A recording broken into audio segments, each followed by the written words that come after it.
Hello everyone, स्वागत है आप सभी का टीए स्टेट एग्ज़ाम्स में। आशा करता हूँ आप सभी बहुत बढ़िया होंगे और आपकी स्टडी बहुत अच्छे तरीके से आप लोग कर रहे होंगे।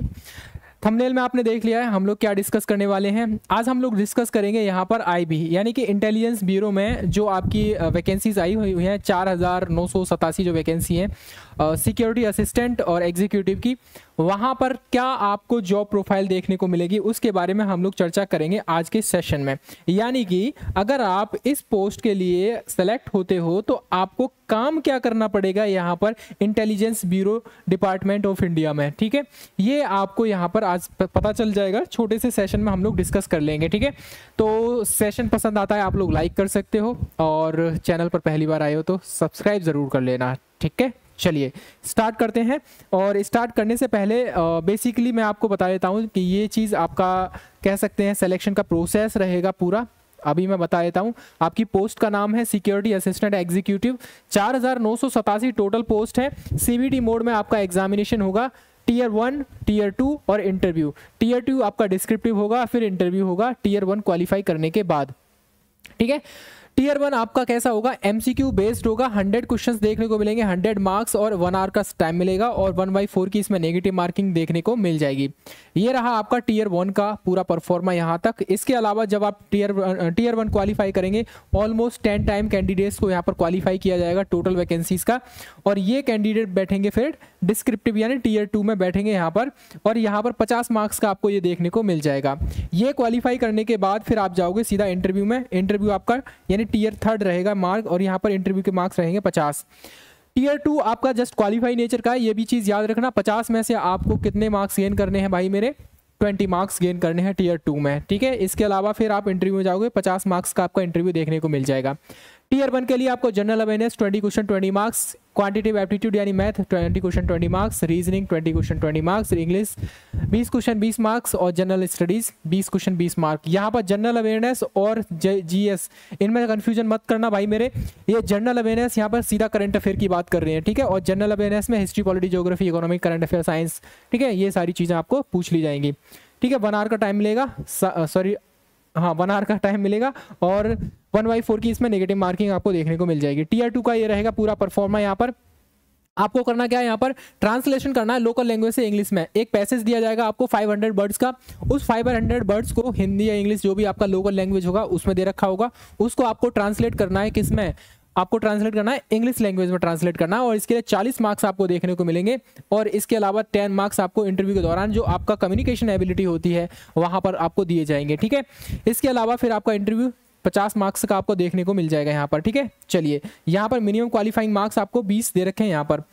चलिए आगे बात करेंगे हम लोग। अब मेन मुद्दे पर आ जाते हैं, और मेन मुद्दा है ये है हमारा जॉब प्रोफाइल के बारे में। ठीक है, देखो यहाँ पर नाम से ही पता चल रहा है, आईबी इंटेलिजेंस ब्यूरो में आपको सिक्योरिटी असिस्टेंट। असिस्टेंट का मतलब क्या होता है भाई, समझ गए ना आप लोग। आपको सहायता करनी है अपने सीनियर्स की, अपने डिपार्टमेंट की।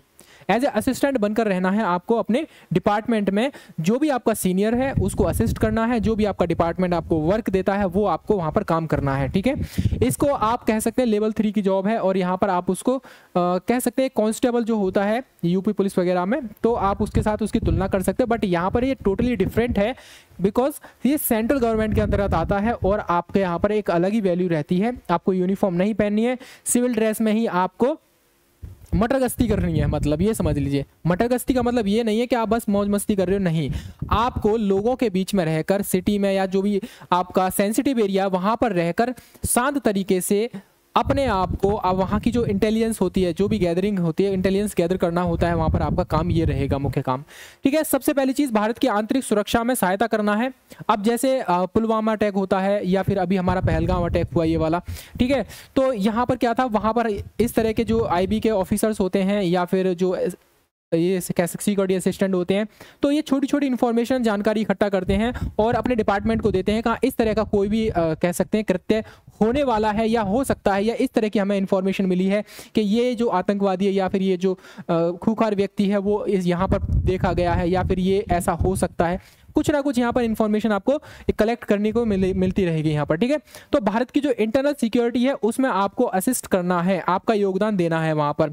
दूसरा ये रहेगा आपका जो ड्यूटी है स्टेट में भी लग सकती है, यूटी में भी लग सकती है, कैपिटल में भी लग सकती है, या फिर किसी सिटी में, या फिर कह सकते हैं ऑल ओवर इंडिया में कहीं पर भी लग सकती है ये ड्यूटी आपकी। ठीक है, ये चीज़ आपके लिए रहेगी। बट यहाँ पर एक चीज़ इंपॉर्टेंट है, ड्यूटी हमेशा वैसी ही जगह लगेगी आपकी जहां पर आपको लोकल लैंग्वेज आपको पता होगी, यानी कि उस लैंग्वेज को आप जानते हैं। अब जैसे मैं हूं, मुझे हिंदी आती है, पंजाबी आती है और इंग्लिश आती है। अब मुझे ये कहेंगे कि भाई आप जाइए केरला में, जाइए वहां पर स्पाई करनी है आपको, यानी वहां पर आपको कह सकते हैं इंटेलिजेंस गैदर करनी है।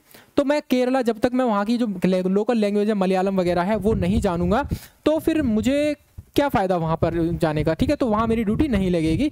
जो आप लोकल लैंग्वेज जानते हो वहीं पर उसी एरिया में आपकी ड्यूटी लगेगी। तो इसका बेनिफिट ये एक बहुत अच्छा खासा देखने को मिल जाएगा। इसके अलावा संवेदनशील जो इलाके होते हैं वहाँ पर आपको ड्यूटी तैनात की जाएगी। जैसे मान लीजिए कोई सेंसिटिव एरिया है, जैसे नक्सलाइट एरिया हो गया, या फिर आपका दिल्ली में मान लीजिए कोई अटैक होने वाला हो, ऐसा कुछ इन्फॉर्मेशन मिल रही है, या फिर आपका जम्मू कश्मीर वाला रीजन है, या फिर गुजरात वाला रीजन है, तो वहाँ पर आपको जो सेंसिटिव एरिया है कि हाँ यहाँ से जो भी देश को थ्रेटन कर रहे हैं लोग वाग, उनको एंटर होना होता है, या फिर उन पर नज़र रखी जा सकती है, या उनको देखा गया वहाँ पर, तो आपको उन पर नज़र रखनी पड़ेगी। ये आपका काम रहेगा बेसिकली। खुफिया जानकारी एकत्रित करके आपको अपने डिपार्टमेंट को सौंपना होता है। यहाँ पर फील्ड ड्यूटी ज़्यादा रहेगी, ये चीज़ याद रखना। फील्ड ड्यूटी में आपको काम करना पड़ेगा यहाँ पर, यानी कि मतलब आपको ऑफिस वर्क ना के समान रहेगा। और बहुत बार होगा ऐसा कि आपको ऑफिस वर्क भी मिल जाए, लेकिन फील्ड ड्यूटी ज़्यादा रहेगी यहाँ पर।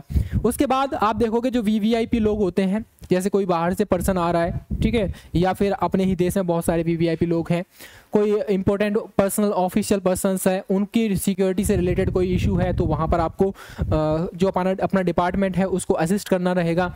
इसके अलावा यहाँ पर आईडी डिपार्टमेंट है, सॉरी आईडी नहीं है, आईबी है, ठीक है, जो आपका इंटेलिजेंस ब्यूरो डिपार्टमेंट है, वहाँ पर ऑफिसर्स को ग्राउंड रिपोर्ट सौंपना होगा। जैसे ही आपको इन्फॉर्मेशन गैदर करते हो, तो आप अपने डिपार्टमेंट में जो भी ऑफिसर है, जिस ऑफिसर के अंडर में आप वर्क कर रहे हो, वहाँ पर आप उसको अपना कह सकते हैं अपनी रिपोर्ट सौंपोगे कि हाँ हमें ये इन्फॉर्मेशन मिली है, आप इस पर थोड़ा सा अमल कीजिए। इसके अलावा ऑफिस वर्क भी हो सकता है, बट यहाँ पर फील्ड कह सकते हैं फील्ड वर्क ज़्यादा रहेगा आपके लिए यहाँ पर। ठीक है, मतलब ये है कि आप अगर किसी अन्य एग्जाम की तैयारी कर रहे हैं तो थोड़ा सा यहाँ पर मुश्किल हो पाएगा, क्योंकि यहाँ पर आप सारा दिन तो आप भाग दौड़ में लगे रहेंगे, और फिर कह सकते हैं और फिक्स भी टाइम नहीं है यहाँ पर। आपको जब लगे कि हाँ कुछ इनपुट आ रहा है, हमें कहीं से इन्फॉर्मेशन मिल रही है, तो आपको रात को 12 बजे भी जाना पड़ सकता है, या दिन में भी, या कहीं पर भी। मतलब कुल मिलाकर ये है, नेशनल सिक्योरिटी को आपको फर्स्ट प्रायोरिटी पर रखना पड़ेगा। ऐसा नहीं है कि आपकी पर्सनल लाइफ है या फिर ये जैसे भी उसको सेकंड प्रायोरिटी पर रखना पड़ेगा, नेशनल सिक्योरिटी को पहले रखना पड़ेगा आपको यहाँ पर। यानी कि जब आपको ज़रूरत पड़े या जब आपको कॉल आ जाए कि हाँ आप वहाँ जाइए, वहाँ की जो एक्टिविटी है, किसी स्थान की जो एक्टिविटी है, वहाँ पर नज़र रखिए, अभी जाइए, ये करना है वो करना है, तो आपको करना पड़ेगा। तो ये चीज़ थोड़ा सा एक ड्रॉबैक है इस बात का कि यहाँ पर आपके लिए एक प्रॉपर तरीके से जो आप नेक्स्ट एग्जाम की तैयारी जो भी कर रहे हैं, आपके वहाँ पर थोड़ा सा टाइम कम मिलेगा, या फिर आपको वहीं उसी तरीके से रहकर करना पड़ेगा, एडजस्ट ज़्यादा करना पड़ेगा। सीक्रेट ऑपरेशंस होते रहते हैं, जैसे बहुत सारे हम जम्मू कश्मीर वगैरह में, लद्दाख वगैरह में ये ऑपरेशंस होते रहते हैं यहाँ पर। तो वहाँ पर आतंकवादियों को खात्मा करने के लिए सेना वगैरह करती रहती है, या फिर जो इंटेलिजेंस ब्यूरो है वो भी अपना इनपुट योगदान देती रहती है सेना को। तो वहाँ पर आपको आपकी ड्यूटी लग सकती है, वहाँ पर भी आपको इंटेलिजेंस गैदरिंग करनी पड़ सकती है। ठीक है, अब बात देखो, ये तो रहेगा आपका यहाँ तक ये वर्क रहेगा, पूरा एकदम वर्क प्रोफाइल आपका यही रहेगा, इससे अलावा ज़्यादा कुछ नहीं जाएगा आपका। अब यहाँ बात करेंगे प्रमोशंस के बारे में। देखो भाई, प्रमोशंस के बारे में अगर बात करें तो एक टाइप से कांस्टेबल रैंक की फर्स्ट यहाँ पर मान लीजिए सबसे लोएस्ट पोस्ट यहाँ पर ये रहेगी जिसके लिए आप जा रहे हो, सिक्योरिटी असिस्टेंट और एग्जीक्यूटिव 10th क्लास से। ठीक है, इसके बाद जब आप प्रमोशन के लिए जाओगे तो 4 से 5 साल का प्रमोशन होगा आपका, उसके बाद आप जूनियर इंटेलिजेंस ऑफिसर बनेंगे, देन 4-5 साल का समय फिर यहाँ पर लगेगा और इंटेलिजेंस ऑफिसर बनेंगे, फिर उतना ही समय यहाँ पर लगेगा, ये रहेगा आपका ACIO। ये जो वैकेंसी है अभी आई हुई है, अगर आप चाहते हो कि मुझे सिक्योरिटी असिस्टेंट ना बन के सीधा असिस्टेंट सेंट्रल इंटेलिजेंस ऑफिसर बनना है, तो आप इसके लिए भी अप्लाई कर सकते हो। यहाँ पर आप देखोगे आई थिंक 17 तारीख से ये फॉर्म भरे जा रहे हैं, और इसमें नॉर्मली ग्रेजुएशन मांगा है। ठीक है, क्या मांगा है? ग्रेजुएशन मांगा है यहाँ पर, और आई थिंक 3700 कुछ वैकेंसीज हैं यहाँ पर, 3700 प्लस ये वैकेंसी देखने को मिल जाएंगी असिस्टेंट सेंट्रल इंटेलिजेंस ऑफिसर। अन्यथा आप यहाँ पर सिलेक्ट होते हो तो यहाँ से यहाँ तक आने में लगभग 15 से लेकर 18 वर्ष का समय लग जाएगा। यहाँ पर इतने वर्ष का ये समय लगेगा यहाँ से यहाँ तक आने में। अगर आप अभी थोड़ी सी मेहनत कर लेते हो तो आप डायरेक्टली यहाँ पर इस पोस्ट के लिए सेलेक्ट हो जाते हो, असिस्टेंट सेंट्रल इंटेलिजेंस ऑफिसर। मतलब क्या है, आईबी में अभी फिलहाल में 2 पोस्ट के लिए एप्लीकेशन मांगा है। एक पोस्ट रहेगी आपकी सिक्योरिटी असिस्टेंट एग्जीक्यूटिव के लिए, यहाँ पर 4987 पोस्ट हैं, और यहाँ पर ये जो पोस्ट है आपकी central assistant central intelligence officer, यहाँ पर आपकी 3700 प्लस पोस्ट हैं। तो अब आप देख लीजिए, आप अपने लेवल के हिसाब से या तो दोनों को भर दीजिए फॉर्म को। ये वाला फॉर्म आपका 26 तारीख से अप्लाई हो रहा है, ठीक है, यानी कि परसों से, कल से सॉरी। तो आप दोनों को भर सकते हैं अगर आपने ग्रेजुएशन किया है तो, और आपने अगर केवल 10th किया है तो 10th के लिए आप सिक्योरिटी असिस्टेंट वाला फॉर्म डाल सकते हो, ठीक है। मैं तो कहूँगा अगर आपने ग्रेजुएशन किया है तो दोनों फॉर्म डालिए, अच्छे से तैयारी कीजिए। सिलेबस वगैरह सारी चीज़ें हम लोग डिस्कस कर चुके हैं ऑलरेडी, वीडियोस पड़े हुए हैं सिलेबस के रिगार्डिंग, डेप्थ में सारा सिलेबस हमने डिस्कस किया है। वो सारी चीज़ें आपको वहाँ पर देखने को मिल जाएंगी, क्या क्या पढ़ना है, कैसे पढ़ना है, ठीक है। तो ये रहा आपका जॉब प्रोफाइल इसके बारे में, आईबी के बारे में। अगर आपका फिर भी कोई डाउट बचा है तो आप हमें कमेंट सेक्शन में लिख सकते हो। Definitely I will reply very soon, ठीक है। और पहली बार चैनल पर आए हो तो चैनल को सब्सक्राइब जरूर कर लेना भाई मेरे, ठीक है। इसी तरह की और भी अपडेट, इंफॉर्मेशन और स्ट्रेटेजी हम लोग आपके लिए लाते रहते हैं, ठीक है। चलिए फिलहाल के लिए अपना ख्याल रखिए, अपनों का भी ख्याल रखिए, और मिलेंगे फिर अनदर अपडेट के साथ। तब तक के लिए जय हिंद, जय भारत।